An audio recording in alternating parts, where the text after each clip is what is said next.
चलिए, तो आज हम लोग पढ़ने वाले हैं मैक्स मुलर जी द्वारा लिखा गया जो तीसरा लेसन है, भारत से हम क्या सीखें। चैप्टर का नाम क्या है? भारत से हम क्या सीखें। यह एक निबंध है। क्या है बाबू? निबंध है, याद रहेगा। दूसरा जो पार्ट था 20 का दांत, वो क्या था? कहानी था। क्या था? कहानी था। ये एक निबंध है। श्रम विभाजन जाति प्रथा क्या था? निबंध ही था, लेकिन उसके पहले वो भाषण के लिए लिखा गया था। मैंने बता दिया था कि एग्जाम में निबंध टिक करना है कि आपको कहाँ थी भाषण टिक करना है, निबंध टिक करना है। क्या टिक करना है? निबंध। ओके, याद रखिएगा। ठीक है, तो चलिए, ये भी एक निबंध है, आलेख है। पढ़ते हैं। सबसे पहले जिस तरह प्रत्येक पाठ का हम लोग पढ़े हैं लोग, लेखक के बारे में, लेखक परिचय, तो किताब का तनी क्लियर करते हैं लोग। मैक्स मुलर के बारे में किताब में क्या कुछ लिखा गया है, एक एक लाइन बस ध्यान से देखते चलिए। ठीक है, लिखा गया है बाबू, विश्वविख्यात विद्वान फ्रेडरिक मैक्स मुलर का जन्म आधुनिक जर्मनी के डेसाउ नामक नगर में 6 दिसंबर 1823 ईस्वी में हुआ था। सुनिएगा ध्यान से। विश्वविख्यात मतलब होता है वर्ल्ड फेमस, पूरी दुनिया में जाने माने व्यक्ति। कौन है? Max Muller. इनका पूरा नाम क्या है? Friedrich Max Muller. क्या है बाबू? Frederick Max Muller. इनका जन्म 6 दिसंबर 1823 को हुआ था। कहां पर हुआ था? तो जर्मनी के डेसाउ नामक नगर में हुआ था। याद रखिएगा, जर्मनी के डेसाउ नामक नगर में हुआ था। ठीक है, जब मैक्स मुलर 4 वर्ष के हुए, उनके पिता विल्हेल्म मुलर नहीं रहे, अर्थात उनके पिता का निधन हो गया। ठीक है, अर्थात यहाँ पे एक और चीज दिया गया है कि मैक्स मुलर के पिता का नाम बताइए। विल्हेल्म मुलर। कौन है भाई? विल्हेल्म मुलर। ठीक है, आगे लिखा गया है, पिता के निधन के बाद उनके परिवार की आर्थिक स्थिति बहुत दयनीय हो गई, बहुत खराब हो गई। पैसा कौड़ी से समस्या आने लगा। फिर भी मैक्स मुलर की शिक्षा दीक्षा बाधित नहीं हुई। ध्यान रखिएगा सर, भले पैसा का समस्या होने लगा, लेकिन फिर भी मैक्स मुलर का शिक्षा को नहीं रोका गया। शिक्षा दीक्षा उनकी मतलब बाधित नहीं हुई। आगे यानी पढ़ाई करते रहे। बचपन में ही वे संगीत के अतिरिक्त ग्रीक और लैटिन भाषा में निपुण हो गए थे तथा लैटिन में कविताएं भी लिखने लगे थे। अभी जवान नहीं हुआ, अभी बचपन में ही है, तब तक वो ग्रीक और लैटिन भाषा सीख चुके थे, संगीत भी सीख रहे थे। संगीत तो कभी खत्म होने वाला चीज नहीं है, लेकिन संगीत में भी निपुण हो चुके थे, यानी पढ़ लिख लिए थे बढ़िया से। और साथ ही साथ ये कविताएं भी लिखने लगे थे। किस भाषा में? लैटिन में। 18 वर्ष की उम्र में लिपजिंग विश्वविद्यालय, याद रखिए कौन सा विश्वविद्यालय? लिपजिंग विश्वविद्यालय में उन्होंने संस्कृत का अध्ययन शुरू कर दिया। ध्यान से सुनिएगा, लिपजिंग विश्वविद्यालय में किस चीज का अध्ययन, किसका पढ़ाई शुरू कर दिए? संस्कृत का पढ़ाई मैक्स मुलर ने शुरू कर दिया।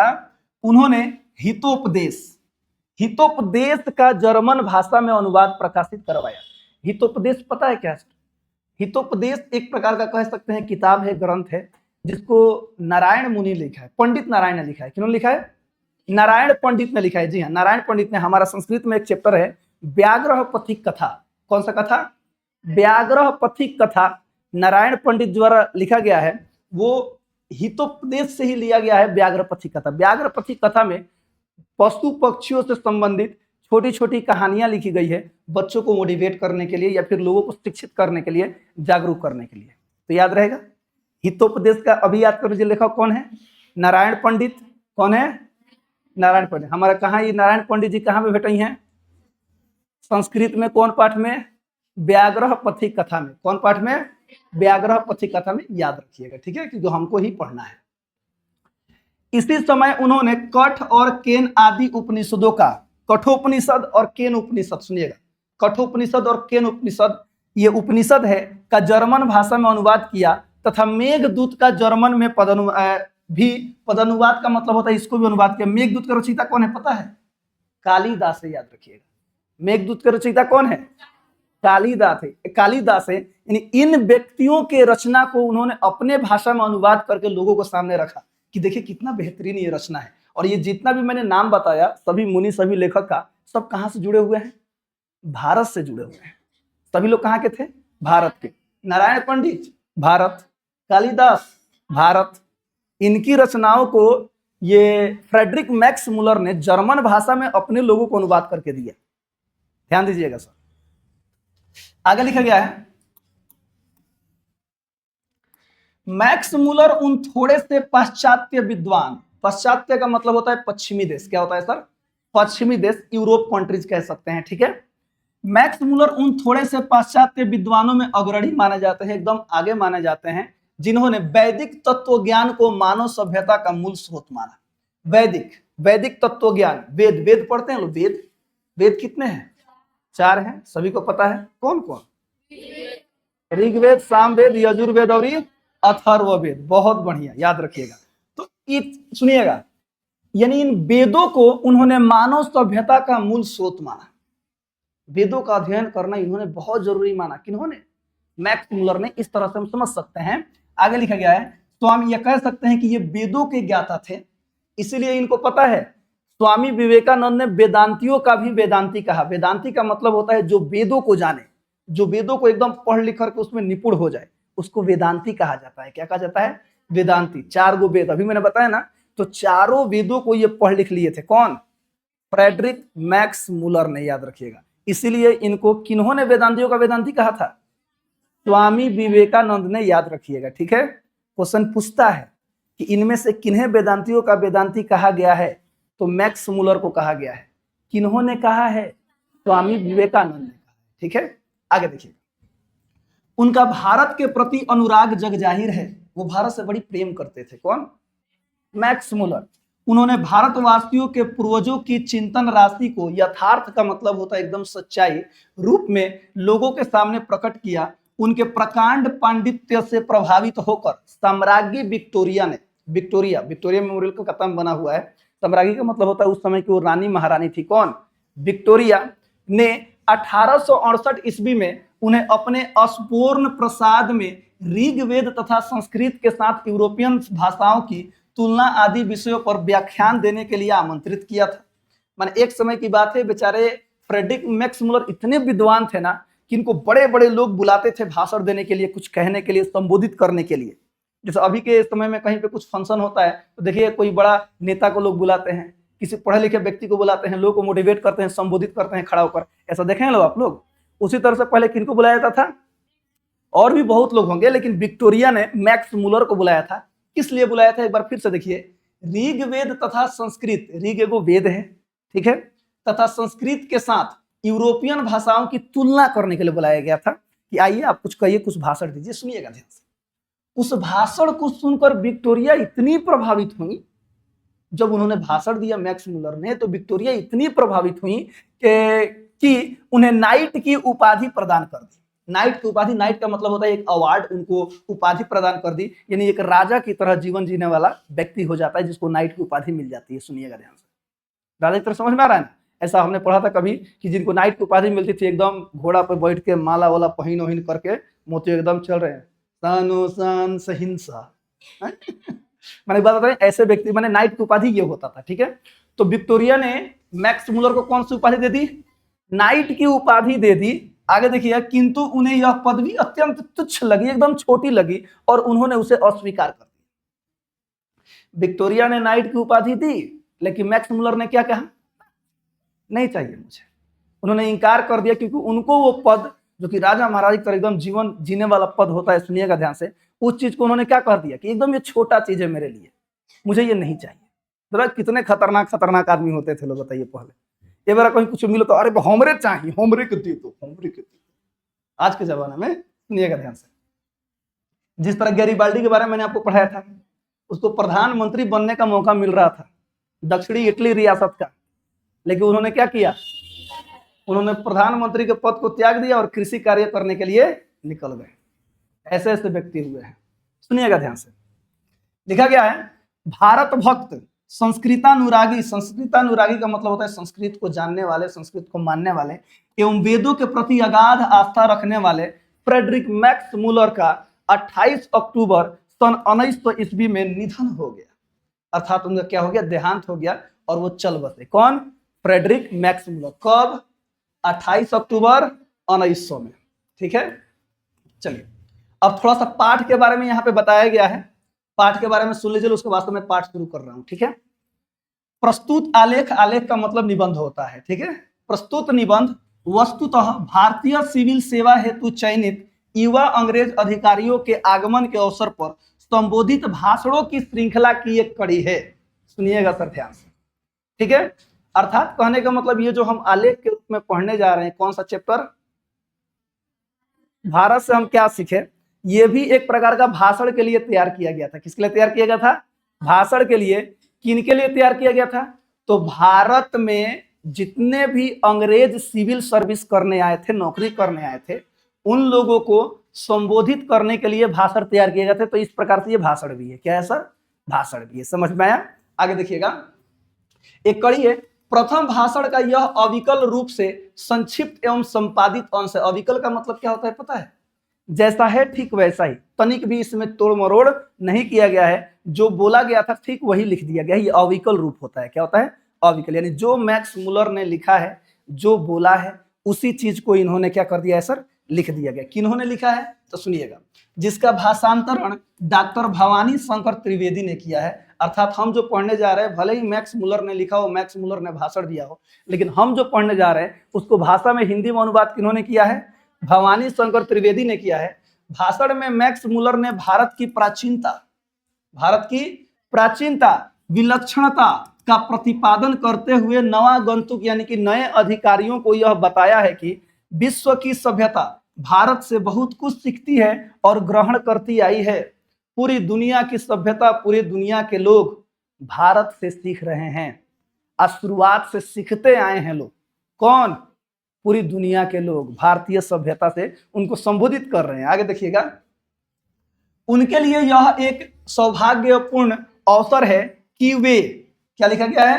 कि वे इस विलक्षण देश और उसकी सभ्यता संस्कृति से बहुत कुछ सीख और जान सकते हैं। भारत को विलक्षण देश कहा गया है, यानी कि जिस एकदम शोभनीय, अवर्णनीय, जिसका एक नहीं होता है सर, वर्णन नहीं किया जा सकता है शब्दों में, शब्द कम पड़ जाएंगे आपके पास, वैसा किस देश को बताया गया है? भारत को बताया गया है। किन्होंने बताया है? मैक्स मुलर ने बताया है। तो यहां पर कहा गया है कि वे इस विलक्षण देश और उसकी सभ्यता संस्कृति से बहुत कुछ सीख और जान सकते हैं। किनको कह रहे हैं? किनको कह रहे हैं?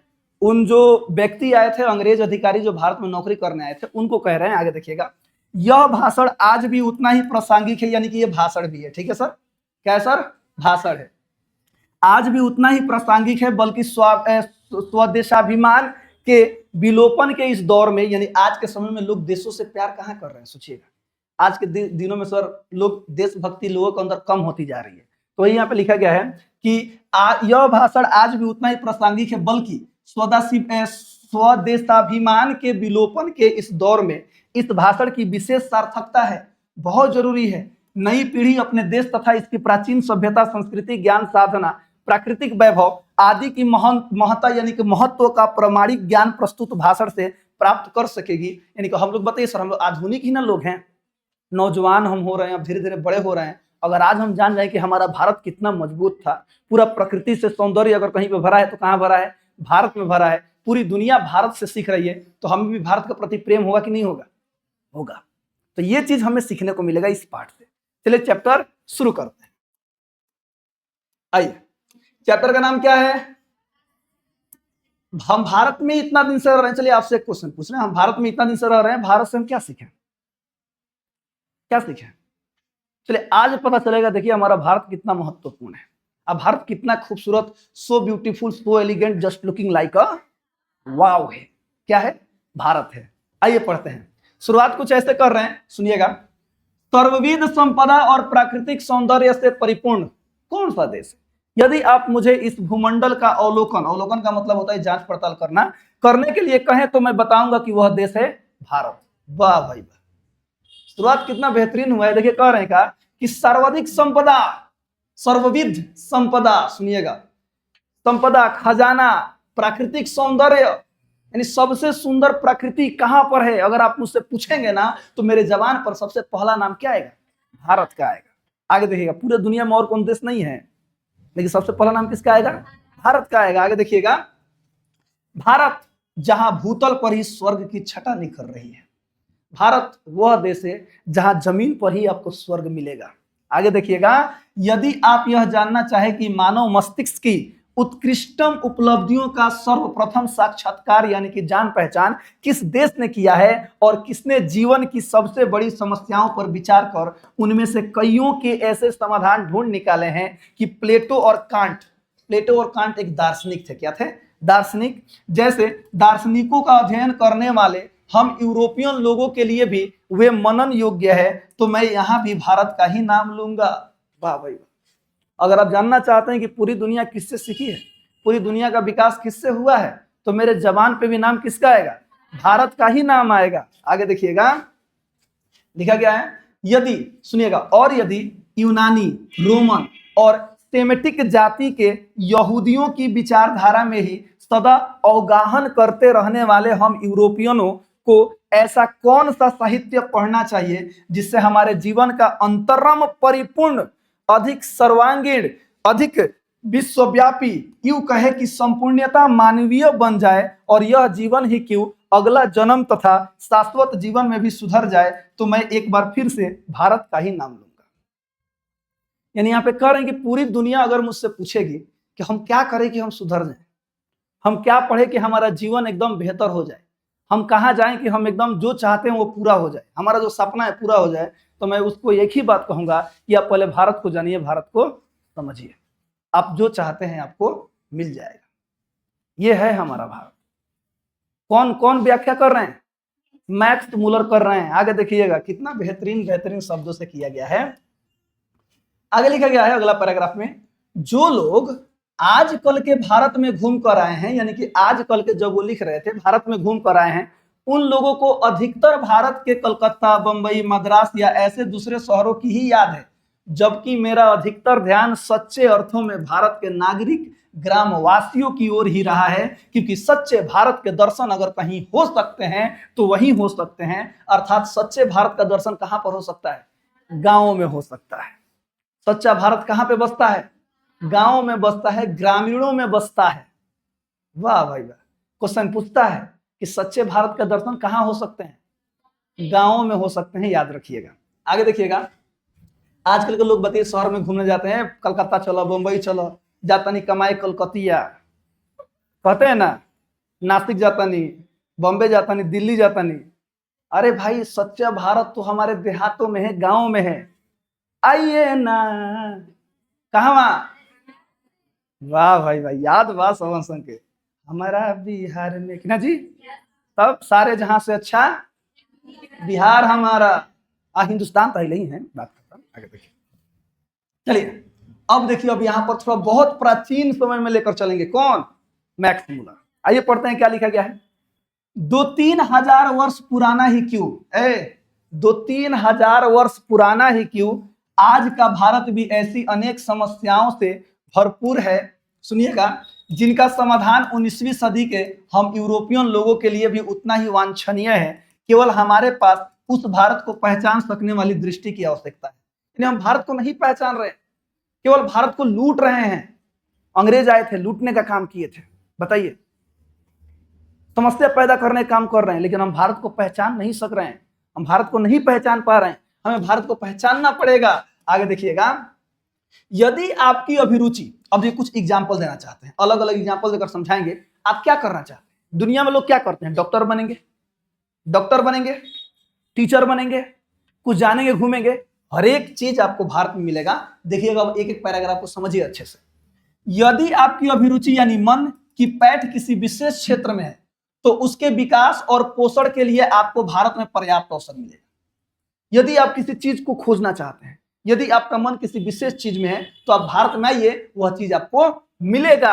आगे देखिएगा, यदि आपने उन बड़ी बड़ी समस्याओं में रुचि ली हो जिनके बारे में आपने यहाँ के श्रेष्ठतम विचारक विचार किया करते हैं, तो आपको अपने भारत प्रवास को ज्ञान विज्ञान के क्षेत्र में निर्वासन समझ लेने की कोई आवश्यकता नहीं है। यानी आप चिंतित है क्या करें, हमको नहीं मिल पा रहा है, तो आप कहाँ आइए, बेफिक्र होकर कहाँ आइए, भारत आइए, आपके सवाल का जवाब मिलेगा।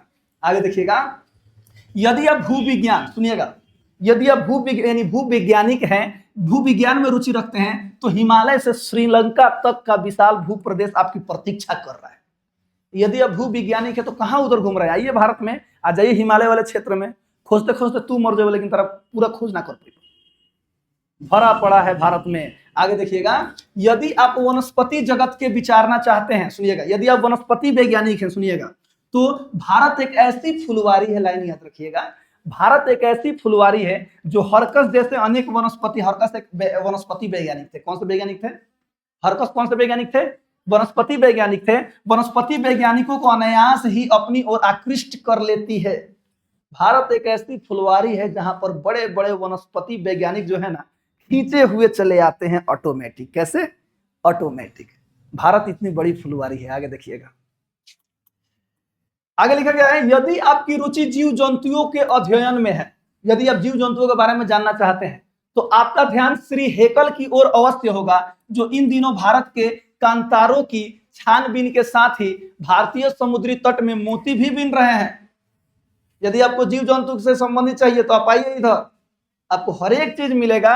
भारत का यह निवास काल उनके जीवन के सबसे सुनहले सपने की सकारता जैसा है, याद रखिएगा सर। यानी आप एक एग्जांपल देकर नाम दिए हैं कि कौन? हेकल। कौन? हेकल। वो भी आए हैं भारत में, तो देखो आकर समुद्र के तट पर मोती बीन रहे, यानी कि जो उनको चाहिए था उनको क्या हुआ है? मिल गया है। यदि आप निर्वंश विद्या में अभिरुचि रखते हैं, निर्वंश विद्या का मतलब वही होता है सर, आध्यात्मिक ज्ञान प्राप्त करना, ये सब निर्वंश विद्या होता है, सुनिएगा ध्यान से, रखते हैं, तो भारत आपको एक जीता जागता संग्रहालय लगेगा। इतना बड़ा भारत में हर एक चीज विद्यमान है। यदि आप पुरातत्व प्रेमी हैं, पुरातत्व का मतलब क्या होता है? वैसे व्यक्ति जो पुरानी पुरानी चीजों का खोज करते हैं उनको पुरातात्विक कहा जाता है। क्या कहा जाता है? पुरातात्विक कहा जाता है, याद रखिएगा। समझ में आया? जो पुरानी पुरानी चीजों को खोज करते हैं। एक हड़प्पा सभ्यता था, हड़प्पा था, मोहनजोदड़ो था, सिंधु सभ्यता की ईंटें। 309 में को सवाल देते हैं, ईंटों का साइज ये है, देते हैं ना, तो वो सब खोज कैसे? वो सब पुरातात्विक करते हैं। कौन करते हैं? पुरातात्विक। यदि आप पुरातत्व प्रेमी हैं और यदि आपने यहाँ रहते हुए पुरातत्व के उत्खनन के द्वारा एक प्राचीन चाकू या चकमक या किसी प्राणी का कोई भाग ढूंढ निकालने के आनंद का अनुभव किया हो, तो आपको जनरल कनिंघम याद रखिएगा सर, एक जनरल डायर थे, सुनिए ना, डायर नहीं सर, सॉरी, जनरल कनिंघम, ये भी एक पुरातात्विक थे। कौन थे? पुरातात्विक थे। कि भारतीय पुरातत्व सर्वेक्षण की वार्षिक रिपोर्ट पढ़ लेनी चाहिए, और तब भारत के बौद्ध सम्राटों के द्वारा निर्मित, जैसे कि नालंदा विश्वविद्यालय अथवा बिहारों के ध्वंसावशेषों को खोद निकालने के लिए आपका फावड़ा एकदम आतुर, एकदम अगरा जाएगा। अरे हम भारत में आगो नहीं, जहां खोदबो तोहें तरह कुछ मिल जाएगी, जहां खोदबो तोहें कुछ मिल जाएगी, यदि आप पुरातात्विक प्रेमी है तो। बस मैंने एक एग्जांपल देकर समझा रहे हैं। बताओ क्या, अरे क्या चाहिए रे तुझे? दुनिया, दुनिया। अब भारत के लोग अपने में दुनिया, तुरंत दुनिया खिया के भेज दी। आगे देखिए, अब देखिए, यदि आपके मन में पुराने सिक्कों के लिए लगाव है, बहुत लोग होते हैं पुराना चार आना क्वेश्चन रहे थे, चार आना कौन कौन देखा इसमें? चार आना हमने के बड़ी मिलो एम पढ़े जाता नहीं तो जा दे कौची एगो रुपया दे, एगो रुपया ऊपर ढेर रहे हम नहीं खाती, एगो रुपया दी, एगो नहीं खे। हलो 8 आना 4 आना वो संदीप के दे दिए, 4 आना तू ले लिया, 8 आना में 4 आना, बस वही फिर मरो से 1 रुपया मांगू, उस 4 आना मिली, वही से 1 रुपया कहल जा, 1 रुपया। अब मायू चला खोली सब खुला करा के रखेली, बात सही बा कि ना? तब मिल जाओ 8 आना 4 आना, ऊ 4 आना, हम 4 आना के बेरा हो, एगो नौरंगी वाला मिलत रहे चंदा मामा खानी, मिला न 4 आना में 4 गो चोरनिया को चॉकलेट उतरला, 4 आना में 4 गो, मजा आ जाई, उतने में खुश रहे हमने के। आगे देखिए, ए बार तो लड़का सीधे हैंग कर तरफ 5 मिनिमम 5 गो, अजय 5 गो के अंदर सिक्का ना चाहिए फेंक दलो। चलो माई पूछ ले कि बाबू के 5 गो ना कहो चाहिए, 10 गो, तो 10 गो दे दिले माई। जमाना देखो कहां से कहां गई, यानी दुनिया सीधे 10 गुना बढ़ गया है कि ना जी? बताइए, आगे देखिए, ऐ सुनो, तो लिखा गया है कि यदि आपके मन में पुराने सिक्कों के लिए लगाव है, तो भारत भूमि में ईरानी, केरियन, फ्रेशियन, पार्थियन, यूनानी, मैकेडोनियन, स्टाको, रोमन और मुस्लिम शासकों के सिक्के प्रचुर परिमाण में उपलब्ध होंगे। हमारे भारत में इतने लोग आए हैं ना, इतने शासकों ने आक्रमण किया, इतने लोगों ने आक्रमण किया, भारत में पता ना ऐसा क्या था कि सभी लोग कहां आकर बसना चाहते थे? भारत में। बताइए, ये है हमारा क्या, भारत। आगे देखिएगा, सुनो, अब यहाँ पे एक छोटा सा कहानी की तरह लिखा गया है, आप लोग याद कर लीजिएगा, ये क्वेश्चन में पूछा जाता है लिखने के लिए। जब वारेन हेस्टिंगस, सुनिएगा, ये भी एक पूरा तत्विक थे, क्या थे? जब वारेन हेस्टिंगस भारत का गवर्नर जनरल था, तो वाराणसी के पास 172 गो दारिस नामक सोने के सिक्के मिले थे। दारिस का मतलब फारस, कौन सा? फारस। फारस समझ में आ रहा है ना, फारस, फारसी। सुनिएगा, 172 गो दारिस नामक सोने के सिक्के से भरा एक घड़ा मिला था। वारेन हेस्टिंगस ने अपने मालिक ईस्ट इंडिया कंपनी के निदेशक मंडल की सेवा में सोने के सिक्कों को यह समझकर भिजवा दिए कि यह एक ऐसा उपहार होगा जिसकी गणना उसके द्वारा प्रेषित सर्वोत्तम दुर्लभ वस्तुओं में की जाएगी, और इस प्रकार वह स्वयं को अपने मालिकों की दृष्टि में एक महान उदार व्यक्ति प्रमाणित कर देगा। यानी कि जो हेस्टिंगस था, सुनिएगा ध्यान से, उसको 100 जब खोज कर रहा था तो उसको 172 गो दारिस नामक सोने के सिक्के मिले थे। क्वेश्चन बताइए, 172 गो दारिस नामक सोने के सिक्के किसको मिले थे? वारेन हेस्टिंगस को। किसको? यह भी पूछता है कि वारेन हेस्टिंगस को क्या मिला था? 172 गो दारिस सिक्के, ये नाम देखिए, दारिस नामक सिक्का ये नाम है, को मिला था 172, 172 याद रखिएगा, ठीक है। इतना को सिक्का मिला था, तो वो क्या कि जब मिला तो खुश हो गया, अरे साला ये तो बहुत अद्भुत चीज मुझे मिल गया, चलो चलो चलो चलो, जो सरकार में बैठा है मालिक को दे देंगे, तो मालिक हमारा बड़ाई करेंगे, आए खुश होंगे मालिक। तू ले जाकर के अपने जो मालिक थे, अंग्रेज सरकार था वो बड़ा, ईस्ट इंडिया कंपनी थी, उसको सौंप दिया। उनको लगा कि वो उनके नजरों में बड़ा बन जाऊंगा, हीरो बन जाऊंगा, लेकिन साला वो सब सच छूना, वो सब तो भारत को लूटने की दृष्टि से आया था। पता है क्या किया? सोने का सिक्का था तो, किंतु उन दुर्लभ प्राचीन स्वर्ण मुद्राओं की यही नियति थी कि कंपनी के निदेशक उनका ऐतिहासिक महत्व नहीं समझ ही न पाए, और उन्होंने उन मुद्राओं को, सिक्कों को गला डाला, आग में गला दिया, अब सोना बन गया। बात समझिए, ये थे लालची लोग। कौन थे?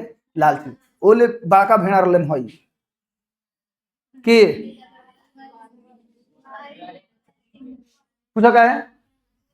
मिली तो मान लो पूरा पब्लिक सार्वजनिक करते हैं का, ले जाकर मालिक, मालिक देखी नहीं मिला, ठीक बैठी दे नहीं, उसे कहिए मत, अब दे दे जा, अब तो कर, मालिक हम कुछ कह नहीं कर सकता। बताइए कितना सर तुच्छ बात है। सही बात है सर, 172 गो सोने का सिक्का। अच्छा एक बताइए, यहाँ पे ये समझाना चाहते हैं ना कि वो जो फारस के सिक्के थे, यानी फारसी लोग भी यहाँ पे आए थे। इसका मतलब यही ना हुआ, जब वहां के सिक्के यहाँ पे मिले हैं तो यहाँ पे कोई ना कोई आया होगा ना, कि भारत को लोग जाकर चुरा कर लेके चलिए रहे। एक चीज आप जानिएगा सर, भारत के लोग पहले कहीं नहीं गए हैं, याद रखिएगा, भारत में अलग अलग लोग आए हैं, अलग अलग दुनिया के लोग भारत में आए हैं, समझ में आया? ये था हमारा भारत। आगे देखिएगा, जब वारेन हेस्टिंगस इंग्लैंड लौटा तो वे स्वर्ण मुद्राएं नष्ट हो चुकी थी। अब यह आप लोगों पर निर्भर करता है कि आप ऐसी दुर्भाग्यपूर्ण घटनाएं भविष्य में कभी न होने दें। यानी अब ये किनको कह रहे हैं? जिनको भाषण देकर के सुना रहे थे मैक्स मुलर जी, उनको कह रहे थे कि देखिए वारेन हेस्टिंगस के साथ तो ये घटना घट गया, अगर आपको कभी ऐसा चीज मिलता है ना, तो आप ऐसी गलती मत कीजिएगा, उसको संभाल कर रखिएगा। जितने भी संग्रहालय बनाए गए हैं, पटना में भी है संग्रहालय, संग्रहालय में क्या रखा जाता है? पुरानी पुरानी चीजें जो मिलती हैं, जिससे ऐतिहासिक प्रमाण होता है, उन सभी चीजों को क्या किया जाता है? रखा जाता है। समझ में आया बनी? तो बोल चलिए आगे देखिए बेटा, दैवत विज्ञान। दैवत विज्ञान यानी भगवान से संबंधित धर्मों ग्रंथों में यदि आपका मन लगता है, सुनिएगा, धर्मों ग्रंथों में यदि आपका मन लगता है, पर भारत ग्रंथ कितने हैं? ग्रंथ वो 4 गो, वेदवा 4 गो ना है, वेद ऊपर बताया था ना उसके बारे में, ठीक है। चलिए है देखिए, दैवत के विज्ञान पर भारत के प्राचीन वैदिक दैवत विज्ञान के कारण जो नया प्रकाश पड़ा है, उसके फलस्वरूप संपूर्ण दैवत विज्ञान को नया स्वरूप प्राप्त हो गया है।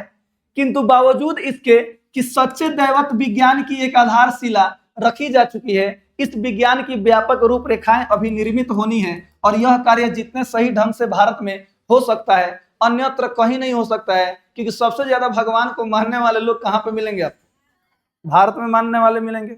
चाहे किसी भी धर्म को, किसी ना किसी भगवान, किसी ना किसी देवता को मानने वाले हैं। बात समझ में आया? यूरोप में ऐसा नहीं होता है, बहुत कम जगह देवता को लोग मन में नहीं करता है, खाली अपना जीवन जी रहे हैं। अमेरिका में चले जाइए, कोई नहीं मानता है, लेकिन अपना यहाँ जाए तो कुछ भाई एक और विचार भगवान करिए, हे सूरज बाबा हेंगा चरवा हेंगा उड़ा के देख लो गाँव में झगड़वा होल ना, देख लो का देख लो सीख लो काम करी। बात सही कि नहीं है? तो सब चीज कहाँ हमारे भारत में विद्यमान मिलेगा, याद रहेगा। आगे देखिए, सुनिए, नीति कथाओं, नीति कथा, नीति कथा, नीति माने नैतिक शिक्षा। कौन सा शिक्षा? नैतिक शिक्षा। सुनिएगा, नीति कथाओं के अध्ययन क्षेत्र में भी भारत के कारण नवजीवन का संचार हो चुका है, क्योंकि भारत के कारण ही समय समय पर नानाविध साधनों और मार्गों के द्वारा अनेक नीति कथाएं पूर्व से पश्चिम की ओर आती रही है। पूर्व माने हम लोग, पूर्व माने हम लोग, अब पश्चिम माने यूरोप कंट्री, पश्चिम माने यूरोप कंट्री। यानी कि जितनी भी नीति कथाएं हैं, छोटा छोटा कथा लोग कहते थे ना पहले, सर एगो राजा रहले पहले खा जाए, अलग अलग कथा कहते थे। बाबू सुनना, एगो छोटी छोटी कहानियां कह करके लोग समझाते थे बच्चों को। गरेड़िया आया, गरेड़िया आया, सुना है लोग? जाता था बकरिया चराने, झूठो मूठो के चिल्लाता था गरेड़िया आया, गरेड़िया आया, और गरेड़िया नहीं आया होता था तो लोग जाते थे दौड़ो दौड़ो दौड़ो दौड़ो दौड़ो दौड़ो, है ना, कहाँ है कहाँ है कहाँ है हम मजाक कर रहे थे, कोई नहीं आया है। फिर अगला दिन वही करता है, फिर लोग जाते हैं, फिर तीसरा बेर सच में चलो शेर आया, शेर आया, ठीक है, फिर तीसरा दिन शेर आ गया, सच में शेर आ गया, चिल्लाते रह गई, लेकिन लोग ना गए। पूछा क्या है? ऐसे लोगों को लाइक वो मजाक कर रहा है, इसीलिए हमें झूठ नहीं बोलना चाहिए। तो छोटी छोटी कहानियों के माध्यम से जो नीति कथाएं होती हैं, लोगों को, व्यक्तियों को, बच्चों को क्या करती है सर? शिक्षित करती है। जैसे हितोपदेश था, वो भी एक तरह से नीति कथा ही था, समझ में आया? याद रहेगा। तो ऐसे छोटी छोटी लोग कहानियां कहते थे कि हमें झूठ नहीं, कथा कह के लास्ट में एक लाइन लिखते थे, शिक्षा, हमें झूठ नहीं बोलना चाहिए। लड़कियों समझो, झूठ नहीं बोलना चाहिए। लड़के तो खैर हम कभी झूठे नहीं बोलते हैं, लड़कियां बहुत झूठ बोलती है, तू लोग को समझना चाहिए। खिसिया गली, हाँ खैर कोनो बात नहीं, कि सच बात कड़वा लागेला बनी, समझ सकता नहीं। चलिए इधर देखिए, तो बताइए ना, जो नीति कथाएं वो कहां से कहां गई हैं? पूर्व से पश्चिम। पूर्व माने हम लोग, अब पश्चिम माने यूरोप कंट्री, ठीक है। हमारे यहाँ प्रचलित कहावतें और दंत कथाओं को प्रमुख स्रोत अब सुनिएगा बौद्ध धर्म को माना जाने लगा है, किंतु यहाँ भी अनेक समस्याएं ऐसी हैं जो अपने समाधान की प्रतीक्षा कर रही हैं। उदाहरण के लिए शेर की खाल में गधा, शेर की खाल में गधा की कहावत को ही ले लीजिए। यह कहावत सबसे पहले यूनान के प्रसिद्ध एवं प्राचीनतम दार्शनिक प्लेटो के क्रटिलस में मिलती है। तो क्या यह कहावत पूर्व से उधार ली गई थी? और इसी प्रकार हम नेवले या चूहे से संबंध उस नीति कथा को भी ले सकते हैं जिसमें एफ्रोडाइट ने एक सुंदरी के रूप में परिवर्तित कर दिया था, किंतु एक चूहे को देखते ही तत्काल उसकी ओर आकृष्ट हो गई थी। यह भी संस्कृत की एक कथा से सर्वांश में मिलती जुलती एक कहानी है, किंतु प्रश्न यह उपस्थित होता है कि यह कहानी यूनान पहुंची कैसे, और वहां ईसा पूर्व चौथी शताब्दी, ईसा पूर्व चौथी शताब्दी यानी कि सुनिएगा 2426 वर्ष पहले, सुनिएगा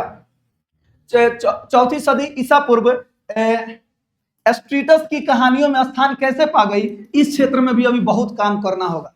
अब बात करते हैं, ये जो कहावत था शेर की खाल में गधा, ये जो चूहा और नेवला की कहानी है, सब भारत की कहानी है।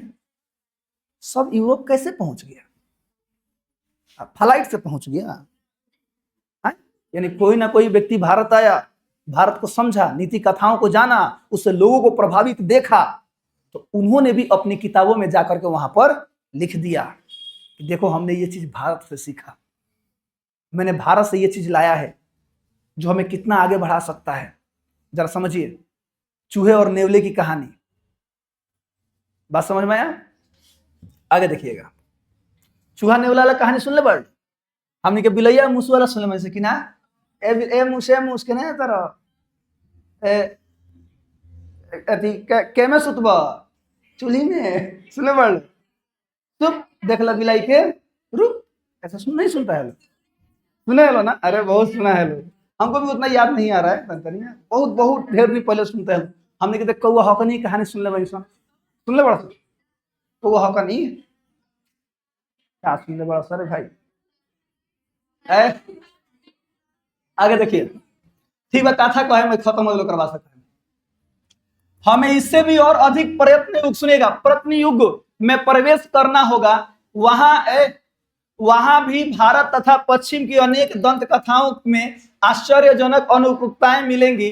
यद्यपि अभी यह निश्चित रूप से नहीं कही जा सकती कि ये दंत कथाएं पूर्व से पश्चिम को अथवा पश्चिम से पूर्व को गई हैं, तथापि यह असंदिग्ध रूप से प्रमाणित हो चुका है कि सोलोमन के समय ही भारत सीरिया और फिलिस्तीन के मध्य आवागमन का साधन सुलभ हो चुके थे। सुनिएगा, कुछ संस्कृत शब्दों के आधार पर मैं इस निष्कर्ष पर पहुंचा हूं कि हाथी दांत, बंदर, मोर और चंदन आदि जिन वस्तुओं के ओफिर से निर्यात की बात बाइबिल में कही गई है, वे वस्तुएं भारत के सिवा किसी अन्य देश में नहीं लाई जा सकती। और यह मान लेने में कोई भी कारण नहीं प्रतीत होता कि भारत तथा फारस की खाड़ी और लाल सागर व भूमध्य सागर के बीच व्यापारिक संबंध कभी बिल्कुल ठप हो गया था। यहां तक कि शाहनामा के रचनाकाल 10वीं 11वीं शताब्दी की बात सुनिएगा, 10वीं 11वीं शताब्दी यानी कि 900 ईस्वी के बाद सुनिएगा में भी भारत के साथ यूरोप के व्यापारिक संबंध बंद नहीं हुए थे। जरा सोचिए, सभी यूरोप वासी कहां पर देखने को मिल रहे थे? भारत में। लोग कहते हैं कि बहुत संदिग्ध बात है कि ये सारी चीजें यूरोप से भारत आई हैं कि भारत से यूरोप गई हैं। आप जरा सोचिए, लोग कहते हैं कि बहुत संदिग्ध है, डाउट है। आपको डाउट में रहना ही नहीं चाहिए कि वह सारी चीजें जो आप यूरोप में देख रहे हैं वो केवल एक ही जगह पे मिलता है। कहां पे मिलता है? भारत में। तो गारंटी है भारत में है तबे ना गया है। अगर वहां भी मिलता तब ना कहते कि वहां से यहां आया है। बात समझिए, आगे देखिए,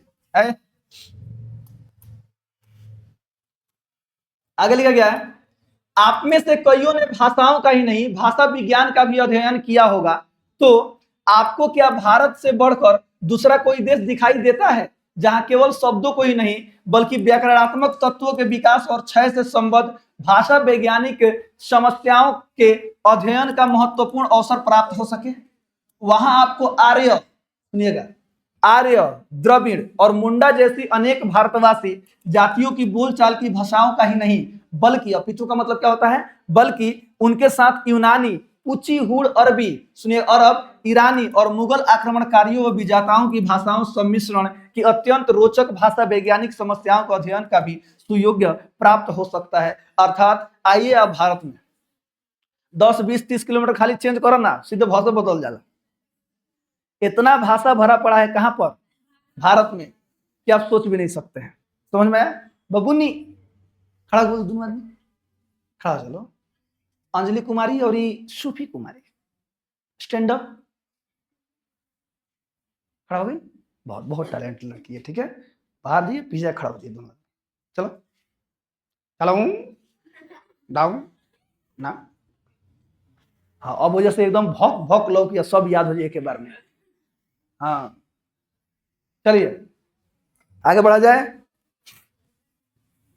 यदि आप विधि शास्त्र या कानून के विद्यार्थी हैं, विधि शास्त्र माने कानून, लॉ, LAW, लॉयर, वकील, जज, ये सब सुनिएगा, विधि शास्त्र के विद्यार्थी हैं तो आपको विधि संहिताओं का एक ऐसा इतिहास की जांच पड़ताल का अवसर मिलेगा जो यूनान, रोम या जर्मनी के ज्ञात विधि शास्त्रियों के इतिहास से भी सर्वथा भिन्न होते हुए भी इनके साथ समानताओं और भिन्नताओं के कारण विधि शास्त्र के किसी भी विद्यार्थी के लिए उपयोगी सिद्ध हो सकता है। उदाहरण के लिए हम धर्म सूत्रों या समयाचारिक, सुनिएगा, सूत्रों को ही ले लें। ये धर्म सूत्र मानव धर्म शास्त्र जैसे प्रवर्ती विधि ग्रंथ की आधारभूत सामग्री उपलब्ध कराते हैं। और यह चीज कहां पे मिलेगा? भारत में मिलेगा। कहां पे मिलेगा? भारत में ही मिलेगा। आगे देखिएगा, ऊपर से दिखाई दे रहा है। यदि आप विधि शास्त्र के हैं यानी कानून पढ़ना चाहते हैं, आप भूवैज्ञानिक हैं, वनस्पति वैज्ञानिक है या पुरातात्विक है, आपको क्या चाहिए रे तुझे? तू आओ, कहां आओ? भारत में तुमको हर एक चीज मिलेगा। आगे देखिए, यदि आप विधि शास्त्र या कानून के विद्यार्थी हैं, ये तो पढ़नी अनु ने, यदि आप लोगों को अत्यंत सरल राजनीतिक, अब देखो अब तरह राजनीतिक करेगा, सबसे खतरनाक वो राजनीति कहां होला? भारत में। सुनिएगा, भारत खतरनाक देहात में होला, देहात का ना पटी पटदार में होला। आगे देखिए, सुनिए, यदि आप लोग को अत्यंत सरल राजनीतिक इकाइयों के निर्माण और विकास से संबंध प्राचीन युग के कानून के पुरातन रूपों के बारे में इधर जो अनुसंधान हुए हैं उसके महत्व और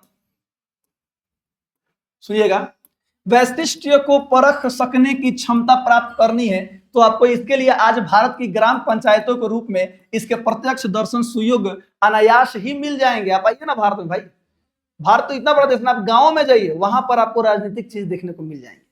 आगे देखिएगा पंचायती व्यवस्था, पंचायती राज समझ में आया। पंच परमेश्वर, पंच परमेश्वर को पहले लोग कहानी कहते थे। पंच कौन होता है? पंच को भगवान कहा जाता है, परमेश्वर कहा जाता है, क्योंकि वो क्या करते हैं सर? फैसला सुनाते हैं, सच्चाई की जीत कराते हैं। पंच परमेश्वर की एक कहानी है। एगो मित्र था, सुनिए, एगो बहुत दोनों खास मित्र थे, उसमें से वो क्या बन जाता है? सरपंच बन जाता है, यानी कि पंच बन जाता है। तो जो उसका मित्र था जो सरपंच नहीं था उसको, चलो एक एग्जाम्पल लेते हैं, उसकी घर में बगल से क्या होता है सर? झगड़ा हो जाता है। गलती किस में थी? उसी में थी, उस सरपंच के दोस्त में थी। जब पंचायती बुलाया गया तो ये बहुत खुश था कि चलिए मेरा दोस्त है पंच, फैसला किसके पक्ष में होगा? मेरे पक्ष में होगा। लेकिन जब बात रखी गई तो जो था व्यक्ति, जो सरपंच बना था, उसने अपने मित्र की बातों को काट दिया और फैसला किसके पक्ष में सुनाया? उस महिला के पक्ष में, यानी कि सत्य के पक्ष में उसने फैसला सुनाया। इसलिए क्या कहा गया? पंच परमेश्वर होते हैं। फैसला तो इसके भी पक्ष में सुना सकते थे कि उन्हीं का बात लोग मानेंगे, लेकिन याद रखिएगा, खैर जो भी नहीं, यहाँ पे देखिएगा भारत में प्राचीन स्थानीय शासन प्रणाली या पंचायत प्रथा को समझाने का बहुत बड़ा क्षेत्र विद्यमान है। आगे देखिएगा, भारत में धर्म के वास्तविक उद्भव, उसके प्राकृतिक विकास तथा उसके अपरिहार्य क्षीयमाण के रूप का प्रत्यक्ष परिचय मिल सकता है। भारत ब्राह्मण या वैदिक धर्म की भूमि है, बौद्ध धर्म की यह जन्म भूमि है, पारसियों का जरथुस्त्र धर्म की यह शरण स्थली है। आज भी यहाँ नित्य नए मतांतर प्रकट व विकसित होते रहते हैं। आज भी बहुत लोग हैं जो भारत में आकर के बसते रहते हैं, बहुत कम लोग देखेंगे जो भारत से जाकर के विदेशों में बसते हैं। ऐसा नहीं होता है। भारत के लोग भारत में रहकर दूसरा शहर में जाकर बस जाइए, विदेश में जाकर परिवार को लेकर जाइए, कब नहीं जाते हैं। लेकिन विदेशी लोग यहाँ पर आकर के उनको एकदम बेचैन हो जाते हैं। सबसे खतरनाक तो पूरा भारत में बिहार, खाली बिहार मैल कि मती मार ली के बिहार कहाँ जाइब, माने मन रम जाता है सर। कहाँ? बिहार में। बात सही है, बहुत अच्छा लगता है। आगे देखिए, भारत में आप अपने आप को सर्वत्र अत्यंत प्राचीन और सुदूर भविष्य के बीच खड़ा पाएंगे। हाँ, ये लाइन याद रखिएगा, पूछ जाता है। भारत में आप अपने आप को, यानी कि हम सभी, सर्वत्र अत्यंत प्राचीन और सुदूर भविष्य के बीच खड़ा पाएंगे। यदि हम भारत में रहेंगे तो हमारा भविष्य जो है बहुत दूर तक जाएगा, सुदूर। हमारा भविष्य उज्जवल होगा, पहले ही बता रहे हैं। अगर कहां पर रहेंगे तो भारत में रहेंगे तो आगे देखिएगा, वहां आपको ऐसे सुअवसर भी मिलेंगे, आपको ऐसे ऐसे अवसर, ऐसे ऐसे अपॉर्चुनिटी मिलेंगे, सुनिएगा, जो किसी पुरातन विश्व में सुलभ हो सकते हैं। आप आज की किसी भी ज्वलंत समस्या को ही ले लीजिए, वह समस्या चाहे लोकप्रिय शिक्षा से संबंधित क्यों ना हो, या उच्च शिक्षा, चाहे संसद में प्रतिनिधित्व की बात हो, अथवा कानून बनाने की बात हो, चाहे प्रवास का मतलब क्या होता है? एक जगह से दूसरी जगह पर जाकर के बस जाना, रहना, या फिर अलग अलग जाकर जगहों पर रहना, अथवा अन्य कोई कानूनी मसला सीखने या सिखाने योग्य कोई बात क्यों ना हो, भारत के रूप में आपको ऐसी प्रयोगशाला, यानी कि ऐसे एगो प्रयोगशाला, क्या होता है प्रयोगशाला बताइए तो, बताइए। प्रैक्टिकल, जहां आप लोग प्रैक्टिकल करते हैं ना, एक ऐसा ये प्रयोगशाला मिलेगा जैसे विश्व में अन्यत्र कहीं नहीं मिल सकती है। बता, तुमको क्या सीखना है? शिक्षा के बारे में जानना है? कानून के बारे में जानना है? राजनीति के बारे में जानना है? भारत में तो सब चीज मिली, वही यहाँ पे समझा रहे हैं। आगे देखिएगा, संस्कृत भाषा के द्वारा, अब देखिए, अब संस्कृत के बारे में आ रहे हैं, सुनिएगा। संस्कृत भाषा के द्वारा आपको चिंतन की ऐसी गंभीर धारा में अवगाहन का अवसर मिलेगा जो अभी तक आपके लिए अज्ञात थी। यहाँ आपको मानव हृदय की गहनतम सहानुभूति और सदास्यता को जगाने वाले पाठ भी प्रचुर परिमाण में पढ़ने को मिल सकते हैं। अब देखिए, मानव मस्तिष्क के इतिहास, वाह भाई, मानव मस्तिष्क के इतिहास के उस अध्ययन में, या यूं कहे कि हमारे अपने स्वरूप के अध्ययन में, अपने सच्चे आत्मरूप की पहचान में भारत का स्थान किसी भी देश के बाद दूसरे नंबर पर नहीं रखा जा सकता है। यानी कि सबसे पहले भारत आएगा, तब जाकर दूसरे नंबर पे कोई दूसरा देश आएगा। This is the power of our India. समझ में? सारे जहां से अच्छा हिंदुस्तान हमारा। उधर बाहर तिरंगा झंडा लहर रहा है जी, सभी लोग सैल्यूट करके जाएंगे घर, ठीक है? अब अभी कर सैल्यूट करो। हाँ कोनो बात नहीं है। आगे देखिए, मानव मस्तिष्क के चाहे किसी भी क्षेत्र को आप अपने विशिष्ट अध्ययन का विषय क्यों न बना ले। सुनिएगा ध्यान से, मानव मस्तिष्क के चाहे किसी भी क्षेत्र को, चाहे वह भाषा का ही क्षेत्र क्यों ना हो, चाहे धर्म का हो, चाहे देवत्व विज्ञान का हो, या दर्शन का हो, चाहे विधि शास्त्र यानी कानून का हो, अथवा रीति रिवाजों परंपराओं का हो, प्राचीन कला या शिल्प कला का हो, अथवा पुरातन विज्ञान का हो, इसमें से प्रत्येक क्षेत्र में विचरण करने के लिए भले ही आप चाहे या न चाहे, आपको भारत की शरण लेनी ही पड़ेगी। यदि आप एकदम बेहतर बनना चाहते हैं उस काम में जो आप चाहते हैं, तो आपको एक ना एक बार कहां आना पड़ेगा? भारत में आना ही पड़ेगा। याद रखिएगा, लिखा गया है, क्योंकि मानव इतिहास से संबंध अत्यंत बहुमूल्य और अत्यंत उपादेय प्रामाणिक सामग्री का एक बहुत बड़ा भाग भारत और केवल भारत में ही संचित है। सुनो, भारत और केवल भारत में ही मिल सकता है। बात समझ में आया? याद रखिएगा। और यदि आप टॉपर बनना चाहते हैं, यदि आप बेहतर करना चाहते हैं अपने लाइफ में, तो आपको क्लाइमेक्स में आना ही पड़ेगा। बात समझ में आया? तो कुछ चीजें हैं जो एक दूसरे से जुड़ी हुई हैं। समझ में आया बेटा? हाँ, यहाँ देखिए, अब बेटा ना तू नाती होगा, जानता नहीं, मत खिसिया। इधर देखिए,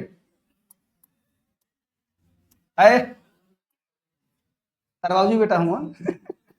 यहाँ देखिए, आगे लिखा गया है, यदि आप भारत के इतिहास, वाह, यदि आप भारत के इतिहास के किसी एक अध्याय में भी सम्यक अध्ययन, व्याख्या, विवेचन कर लें, तो आप पाएंगे कि हमारे स्कूलों और कॉलेजों में पढ़ाए जाने वाले इतिहासों के सब अध्ययन मिलाकर एक क्षण के लिए भी उसकी बराबरी नहीं कर सकते हैं। यानी भारत का इतिहास इतना बेहतर है, इतना कह सकते हैं सर, इतना चीज है इसमें कि हम जो पढ़ रहे हैं ना, उसमें वो चीज आपको बहुत कम लगेगा, लेकिन भारत का इतिहास कैसे बहुत बड़ा लगेगा। आगे देखिएगा, मैं अभी आज के भारतीय साहित्य की चर्चा नहीं करना चाहूंगा, यानी आज के भारतीय साहित्य की चर्चा नहीं करना चाहूंगा, यहाँ पे मैक्स मुलर जी कह रहे हैं, किंतु भारत की उस अत्यधिक प्राचीन भाषा की चर्चा करूंगा जिसका नाम है संस्कृत। अभी तो बहुत सारे भाषाएं बोले जा रहे हैं, लेकिन भारत के प्राचीन समय में एक ही को भाषा था। कौन सा था सर? संस्कृत था।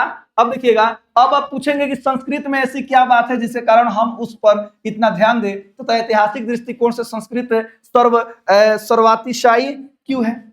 इस संस्कृत को ही हम क्यों जाने? आप ऐसा क्या बता रहे हैं सर? चलिए तो संस्कृत के बारे में यहाँ पर व्याख्या देंगे। कौन? Max Muller. समझिएगा ठीक से, संस्कृत की सबसे पहली विशेषता है इसकी प्राचीनता। ये इतना पुराना है, संस्कृत भाषा इतना पुराना है कि आप सोच भी नहीं सकते हैं। लिखा गया है क्योंकि हम जानते हैं कि ग्रीक भाषा में से भी संस्कृत का काल क्या है? पुराना है। जिस रूप में आज यह हम तक पहुंची है उसमें भी अत्यंत प्राचीन तत्व भली भांति सुरक्षित है।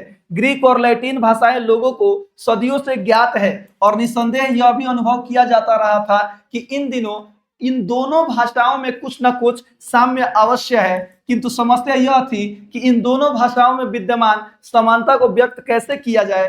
कभी ऐसा होता था कि किसी ग्रीक शब्द की निर्माण प्रक्रिया में लैटिन को कुंजी मान लिया जाता था और कभी किसी लैटिन शब्द के रहस्यों को खोलने के लिए ग्रीक का सहारा लेना पड़ता था। उसके बाद जब गॉथिक और एंग्लो सैक्सन जैसी ट्यूटानिक भाषाओं, पुरानी केल्टिक तथा स्लाव भाषाओं का भी अध्ययन किया जाने लगा, तो इन भाषाओं में किसी न किसी प्रकार का पारिवारिक संबंध स्वीकार करना ही पड़ा। किंतु इन भाषाओं में इतनी अधिक समानता कैसे आ गई भाई? और समानताओं के साथ ही साथ इतना अधिक अंतर भी इनमें कैसे पड़ गया, यह रहस्य बना ही रहा। और इसी कारण ऐसे अनेक अहेतुकवाद, सुनिएगा, उठ खड़े हुए जो भाषा विज्ञान के मूल सिद्धांतों के सर्वथा विपरीत है। किंतु ज्यों ही इन भाषाओं के बीच संस्कृत आ बैठी कि तत्काल लोगों को एक सही प्रकाश और गर्मी का एहसास होने लगा और इसी से भाषाओं का सुनिएगा, पारस्परिक संबंध भी स्पष्ट हो गया। निश्चित ही संस्कृत इन सब भाषाओं का अग्रज है। अग्रज का मतलब होता है सबसे बड़ा है, सबसे पहले आया हुआ है। उनमें हमने ऐसी बहुत सी बातें ज्ञात हो सकी जो इस परिवार के किसी अन्य भाषा सर्वथा भुला दी गई थी। अब समझिए इस पैराग्राफ को है। ऊपर लिखे थे ग्रीक, लैटिन भाषा बहुत पुरानी भाषा है, बहुत प्राचीन भाषा है। दोनों में अंतर करना बहुत मुश्किल था।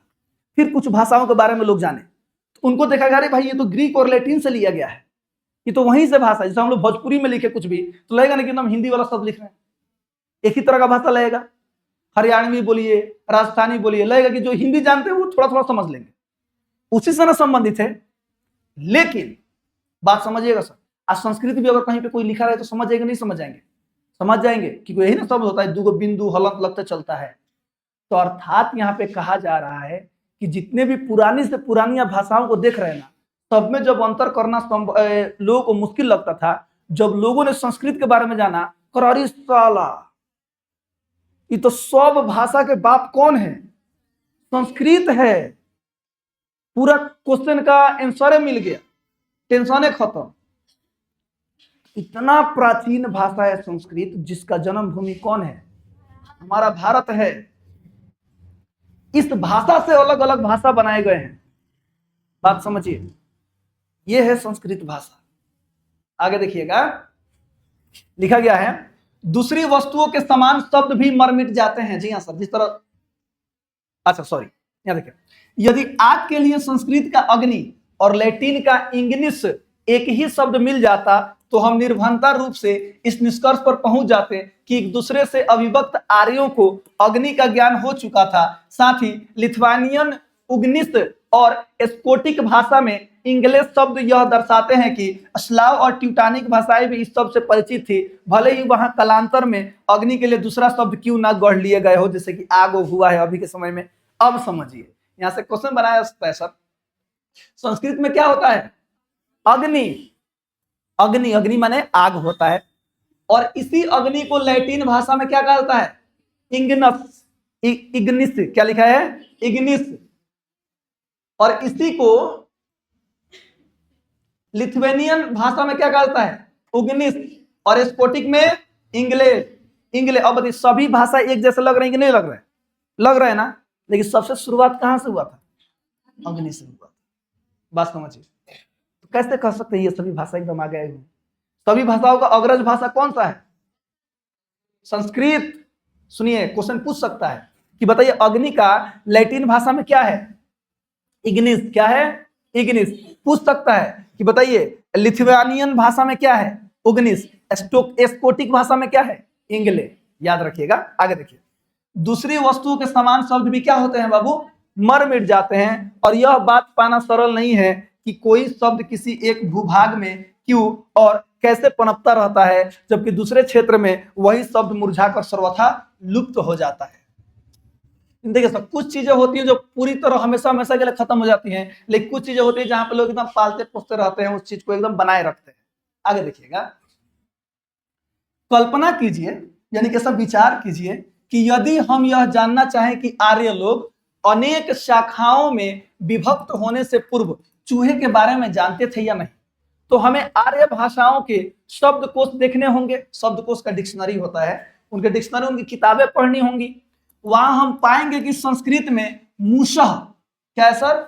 संस्कृत में मूषः, और ग्रीक में मूस, लैटिन में मूस, पुरानी सुलनिक में माइस, और पुरानी उच्च जर्मन में मूस कहते हैं। सब तो मूसे ना है भाई, चूहा, मूस। सुनिएगा, यहां पे समझाने का प्रयास किया गया है, तनी समझिए। कहा गया है संस्कृत में कौन सी? मूषः। संस्कृत सबसे पहले भाषा आया, अब बाद में अलग अलग, लैटिन में मूस, यानी ये कहां से लिया गया? ग्रीक में मूस है, मैं बड़ी हूं है मैं छोटी हूं, दिखाई दे रहा है? आज देखिए, स्लावनिक में माइस और जर्मन में मूस। क्या फर्क है भाई? सब यही ना चीज है, सब संस्कृति से ना लिया गया है। आगे देखिए, इससे हम इस निष्कर्ष पर पहुंच सकते हैं कि उस प्राचीन युग में जिसकी काल गणना हम अपने नहीं अपितु बल्कि भारत के तिथि क्रम के आधार पर ही कर सकते हैं, चूहा ज्ञात था, यानी लोग चूहा के बारे में जानते थे। उसका मुसह नाम भी रख दिया गया था ताकि किसी अन्य कीट पतंग के साथ इसकी पहचान में कहीं कोई घपला ना हो जाए। सुनिएगा ध्यान से। अच्छा बताइए, जब भाषा के बारे में लोग जाने थे, जब भाषा बनाया जा रहा होगा तो लोग एक एक चीज का नाम रखे होंगे, तब ना आज दुनिया इतना विकसित हुआ है। आपको भी विचार कीजिएगा सर, मैं जो बोल रहा हूं समझिए। आज हम लोग यहाँ पे खड़े हैं, एक छोटा सा एग्जांपल दे रहे हैं, तो हमारे जैसे माता पिता है, उनकी वजह से, हमारे माता पिता भी किसी की वजह से थे, फिर उनके माता पिता, आज से 2000, 5000, 1 लाख वर्ष पहले भी कोई होंगे, तबे ना हम यहाँ पर हैं। तो जब भाषा बनाया जा रहा होगा, बात समझिएगा, जब लोग भाषाओं को समझ रहे होंगे, जान रहे होंगे, चीजों को पहचान रहे होंगे, तो एक एक चीज के लिए नाम सोचा गया होगा। डिजिटल बोर्ड है, इसको और भी तो नाम दिया जा सकता है। एक एग्जांपल ले रहे हैं, मान लीजिए हम लोग लड़का बोल रहे हैं, क्या बोल रहे हैं? लड़का। अगर शुरुआत से ही जब सभ्यता बनाई गई थी, हम लोग लड़की बोलते हैं, तो दुनिया भी इसी चीज में होता, किसी प्रकार का भेद, लोग लड़की ही समझते। बात समझिए। मान लीजिए लड़कियां झूठ बोलती हैं, एग्जाम्पल दे रहे हैं, तो शुरुआत से इतिहास गवाह है कि लड़कियां झूठ बोलती हैं, तो लोगों के दिमाग में सेट है। इस बात को कोई काट सकता है? नहीं काट सकता है। हो सकता है ऐसे हंसने के लिए बोले हैं। आगे देखिए, इस प्रकार पुराने पत्थरों या कांच के टुकड़ों को जोड़ कर बनाए गए पच्चीकारी, क्या लिखा है सर? पच्चीकारी के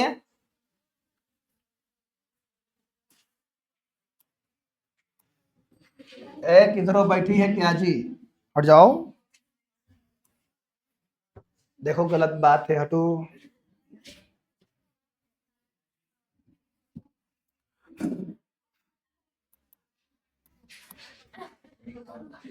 हैंग मारेला